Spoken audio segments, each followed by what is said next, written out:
The sky over the kingdom of Elinder burned red with smoke and fire. The enemy army had crossed the river and surrounded the city. The people hid in their homes, praying that the walls would protect them.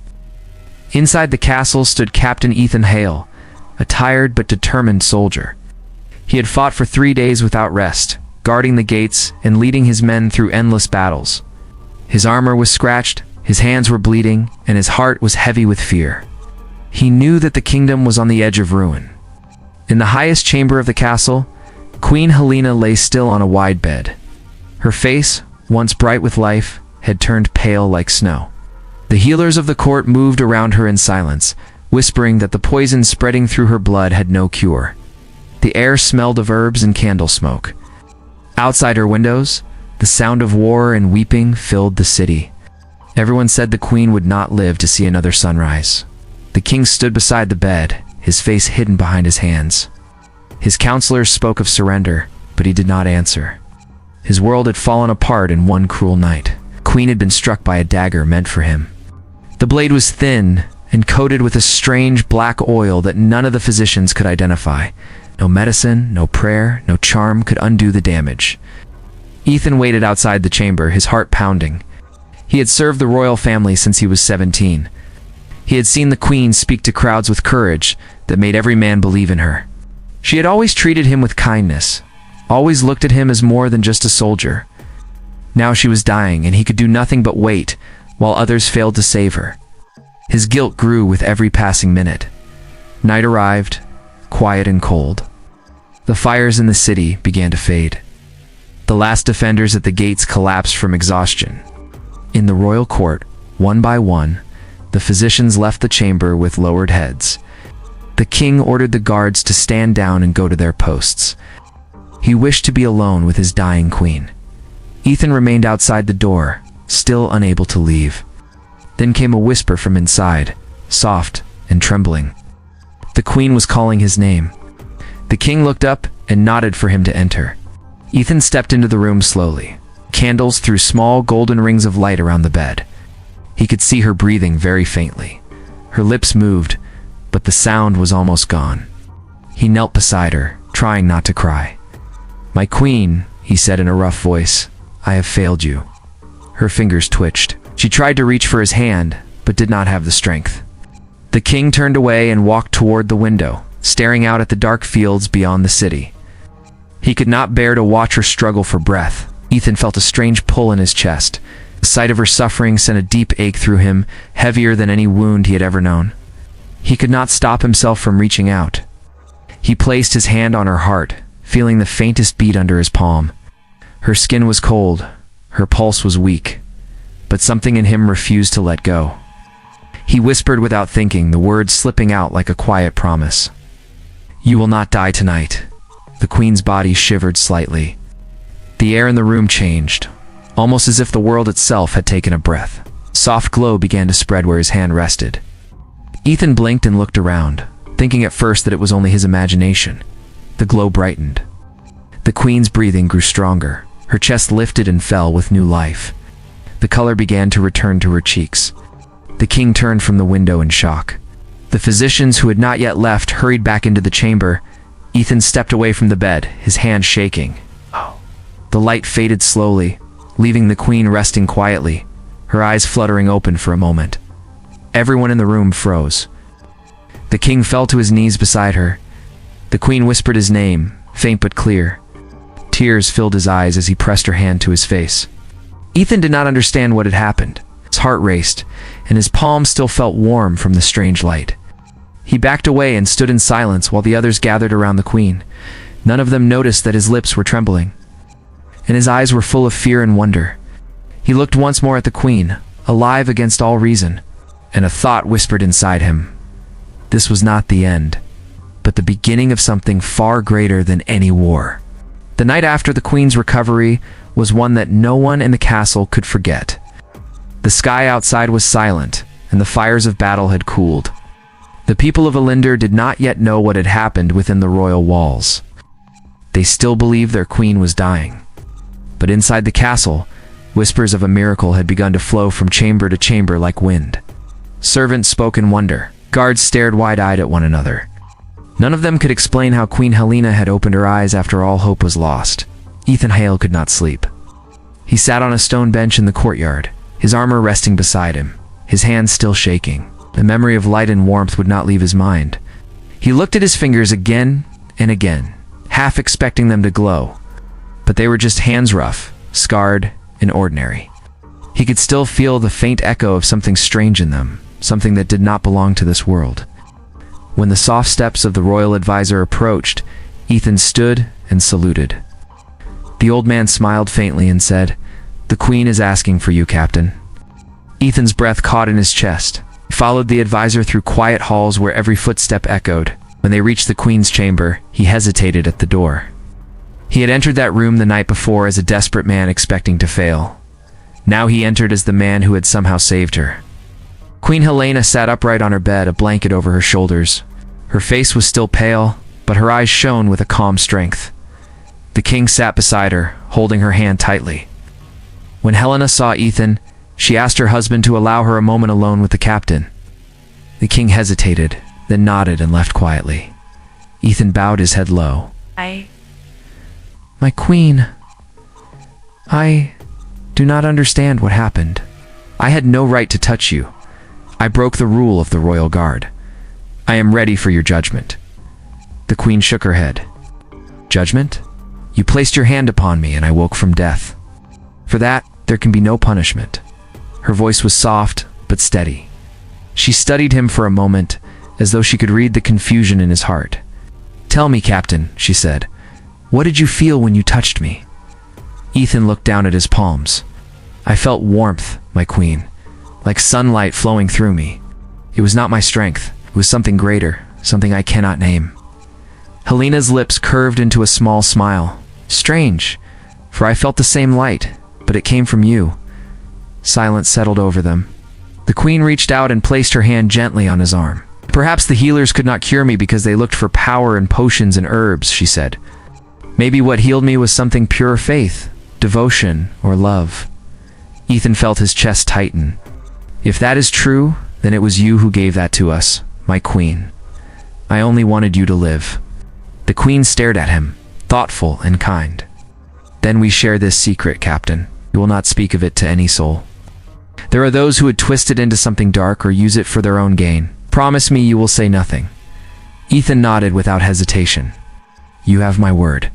That morning the sun rose over the city without smoke for the first time in weeks. The people gathered in the streets when they heard the bells of the palace.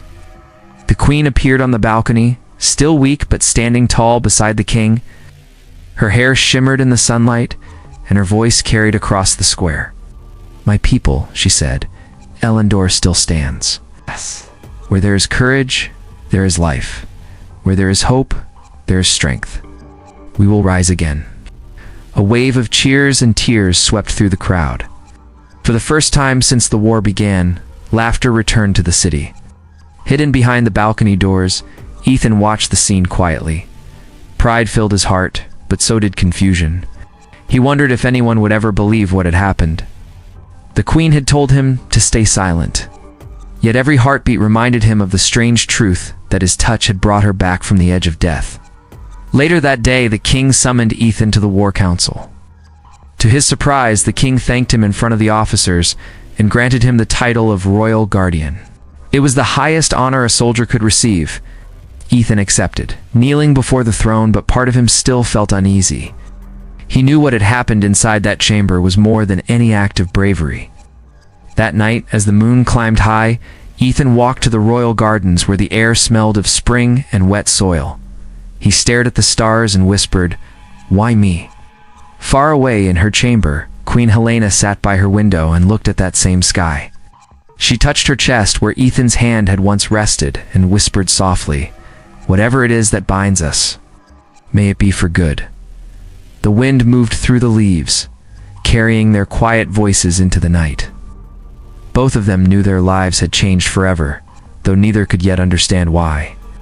Days turned into weeks, and peace began to settle over the kingdom of Elendor. The sound of war was now far away, and the people returned to their farms and shops. The streets that had once smelled of smoke and blood now carried the scent of bread, flowers, and hope. From the tallest towers to the smallest cottages, everyone spoke of the queen who had risen from her deathbed. They said her strength had returned by the grace of heaven, and that her spirit alone had saved Alinder. But only two people knew the truth about that night. Queen Helena carried it in her heart, and Captain Ethan Hale carried it in his silence. Each time they saw each other, their eyes spoke of the secret that bound them together. It felt heavier with every passing day, as if the invisible light that had once saved her still shone between them. One morning, Helena ordered that Ethan be assigned as her personal guard.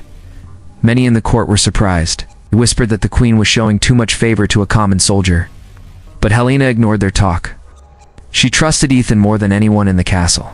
She knew he carried something rare within him, something that even he did not understand. Their first weeks together were quiet. Ethan followed her through the halls, stood by her throne, and rode beside her carriage when she visited the towns. He rarely spoke, unless she asked him to. Wei always bowed, always kept a respectful distance. But Helena often caught him watching her with a look that reminded her of that night, the look of a man who had seen the line between life and death and crossed it. One sunny afternoon, the queen rode out to a nearby hill that overlooked the city. The air smelled of grass and warm stone. Ethan rode behind her, alert but calm. When they stopped, she dismounted and walked to the edge of the hill. The city lay below them, the river shining like silver. She turned to him and said, "Do you ever think about that night?" Ethan hesitated.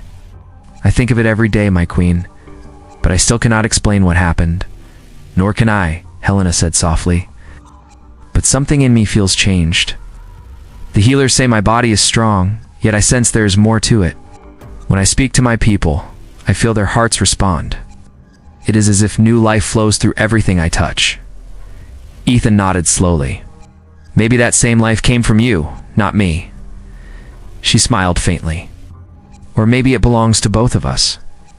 The wind moved through her hair, and for a moment, silence stretched between them, comfortable, peaceful, filled with unspoken understanding. Then a rider approached from the road below. It was a messenger from the palace. He dismounted quickly and bowed low. "Your Majesty," he said, breathless, "we have found the traitor, the man who tried to take your life."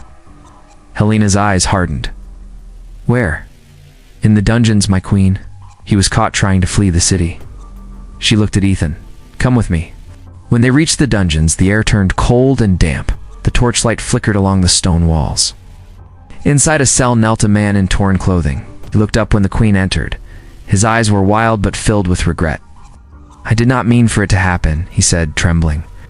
"I was promised gold, but I did not know the poison was real." Ethan stepped forward, his temper rising, but Helena lifted a hand to stop him. She stared at the prisoner for a long time. Finally, she said, "You have broken the heart of your queen, and still I pity you." She turned and walked out. "Keep him alive," she told Ethan. "Let his guilt be his punishment." When they returned to the courtyard, the queen seemed lost in thought. Ethan walked beside her, silent, unsure if he should speak. At last, she said, "Before that night, I would have ordered his death without a thought. But now, I cannot. Something in me will not allow more pain." Ethan looked at her with quiet respect. "It means you are stronger than before, my queen." She met his gaze. "No, Captain. It means we are both changed. What joined us that night may have given more than life. It may have given understanding." As days passed, the queen grew even more beloved by her people. Her speeches inspired them, her mercy healed their anger, and her presence seemed to bring calm wherever she went. Yet every time she touched someone's hand or blessed a child, Ethan saw a faint glow in her eyes, the same light he had seen that night. He began to wonder if that power was now part of her, or if it was still shared between them, hidden beneath skin and bone. Neither dared speak of it again, but both felt its strength growing quietly, like a heartbeat beneath the earth. At night, when the queen slept, and Ethan stood guard outside her door, he often found himself staring at his hands once more. They looked like the hands of any man, yet deep down, he knew they had changed something far greater than life itself. He did not yet understand the purpose of this strange gift, but he sensed that one day soon, fate would ask him to use it again. The days of peace did not last long in Elendor. While the kingdom looked calm from the outside, the world beyond its borders began to stir.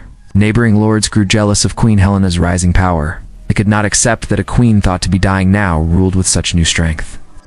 Whispers spread that she had made a secret deal with dark forces. Traders who came to Elendor's gates carried those same rumors back to other lands. Soon, the threat of another war began to build in the distance. Ethan Hale, standing as royal guardian, noticed the change before anyone else. Messages arrived daily from outposts and scouts. Strange raids near the borders, missing patrols, captured travelers. Each new report made his heart heavier. He knew that the kingdom was growing stronger, but he also knew the enemies watching them would not wait forever. One evening, he was summoned to the queen's private chamber. The air was quiet, filled with the scent of wax and parchment. Helena stood near the window, reading a scroll sealed with the mark of their northern enemies. She did not turn when Ethan entered. "They have declared war," she said softly. "They say Elender stands on false miracles. They mean to destroy us to prove their power." Ethan's jaw tightened. "Then we will face them again, my queen. The people will follow you." Helena turned to him. Her eyes looked tired but bright. "They will follow. Yes. But something tells me this war will not be like the last one. There is something deeper moving in the world." She paused, staring at him as if searching for an answer in his face. "Ethan, when I was on the edge of death, I saw light everywhere. It was not only healing me, it was calling to you. You ever feel it now?" He swallowed. "Sometimes," he admitted, "when I ride through the city, or when I help the workers rebuild the walls. There is warmth beside me, though I cannot see it." Helena nodded slowly. "It is the same with me. It is as though our hearts share one rhythm." They stood in silence for a long moment, the sound of the wind moving through the open window. Then Helena said in a quiet but firm voice, "That bond between us may be our greatest weapon. Perhaps it can protect more than one life." Ethan frowned, unsure what she meant, but her calm face stopped him from asking. The next morning, the castle gates opened for soldiers marching north. The queen refused to stay behind. The king argued that she must remain in the capital, but Helena was unshakable. "A ruler must stand where her people stand," she told him. "This time I will not hide behind walls." Ethan rode beside her carriage as they entered the camp near the border. Soldiers cheered when they saw the queen in her golden armor, hair shining in the sun. Her presence filled them with courage, but for Ethan it filled him with worry. He noticed her exhaustion after each speech, how her breath shortened, how she pressed a hand to her heart when no one was looking. Weeks passed, and battles began on the northern plains. Under Helena's command and Ethan's guidance, the army won again and again. But victory brought no joy to Ethan. Every time he helped the wounded, the same light he had seen long ago would flicker in his hands, healing broken bones or stopping blood. He tried to hide it from others, fearing what they might think. One night, after a fierce storm, Ethan found Helena sitting alone by the campfire. Her hands were trembling. He rushed to her side. "You should rest," he said. She looked at him with a weary smile. "The healers say, I am fine, but we both know better. Each time I bless the soldiers, I feel your warmth pass through me, and each time it leaves a mark." Ethan understood. "It is taking from me," he said. "When I heal them, I feel weaker each time. Perhaps the power we share demands a price." Helena nodded slowly. "Then we must be careful. This gift was never meant to last forever." That night, the sky burned red again, as fires rose from the distant battlefield. Ethan stood guard outside the queen's tent, but his thoughts were far away. He began to understand that the light that joined them was not only a gift, it was also a bond of sacrifice. If one of them gave too much, the other would carry the pain. In the early dawn, a messenger came rushing toward the camp, shouting news of another attack. Ethan ran to wake the queen, but she was already awake, standing by the window of her tent, eyes fixed on the rising smoke. She turned to him and said softly, "Whatever happens next, you must not fear. That light chose us for a reason." Ethan felt a chill move through him. He nodded, knowing that something powerful and fateful was nearing. The bond that had once saved a single life was now tied to the fate of every soul in Elendor. The battle for the northern plains began before sunrise. Cold mist covered the valley, and the sound of marching feet echoed across the hills.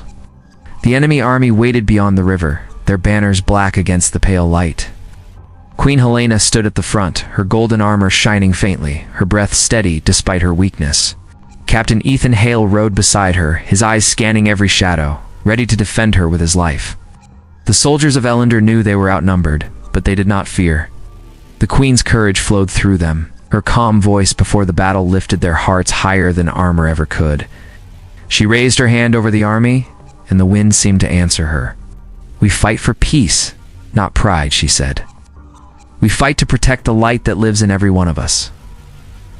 When the battle began, the ground shook with the roar of war. Sword clashed against sword, arrows split the air, and dust rose in thick clouds. Ethan fought like a man driven by something greater than strength. He stayed near Helena, blocking every strike that came too close to her. Again and again, enemies fell before his blade, but still more came. Through the thick smoke, Ethan saw the Queen take an arrow in her arm. She stumbled, but before he could reach her, she pulled the arrow free and stood tall once more. Her voice rang out like thunder, "Elender will not bow." Her soldiers cried her name and pushed forward again. Hours passed, the sun rose high, and the field was covered with fallen soldiers. The fight turned in Elender's favor, but Ethan could see the Queen growing weaker. The strange glow that once filled her seemed dimmer now. He rushed to her side as the final line of their enemy started to fall back toward the river. "My Queen," Ethan said, his face pale, "you must rest. Let me finish this fight for you." Helena looked at him with a calm sadness. "No, Ethan, this battle began with both of us, and it must end with both of us." Suddenly a shout came from behind. A group of enemy riders had broken through the flank, charging straight toward them. Ethan moved faster than thought, raising his shield as the first rider struck. His arm burned with pain, but he stood firm.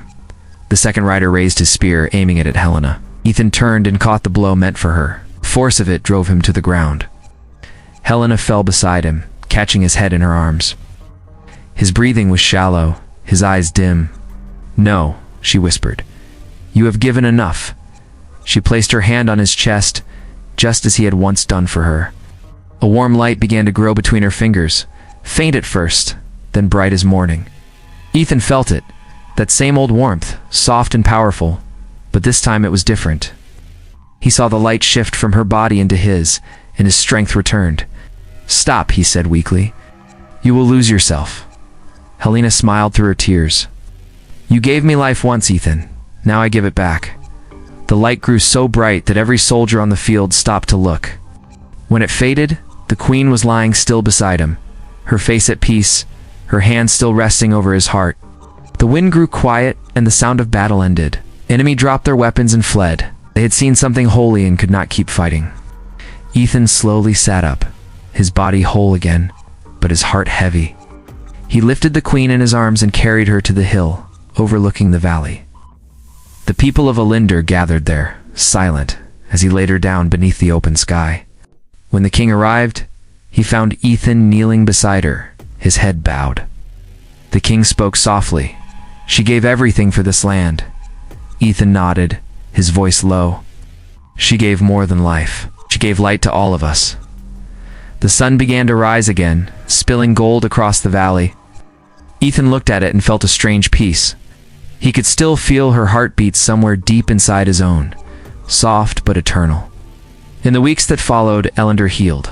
His fields were green again, rivers clear, and the people worked together with newfound hope. They spoke of their queen not with sorrow, but with pride. They said that her spirit walked beside them in every dawn. Ethan remained by the palace gates, guarding the kingdom she loved. Some nights when the stars were bright, he would feel that gentle warmth stir in his chest and smile quietly to himself. He knew that Helena was still there in some way, watching over him and her people. And so the story of the Queen and the captain lived on. The people said that when courage and love meet, even death loses its power. They said that, in the heart of Elender, there burned a light that would never fade. A light born from two human souls who refused to let darkness win.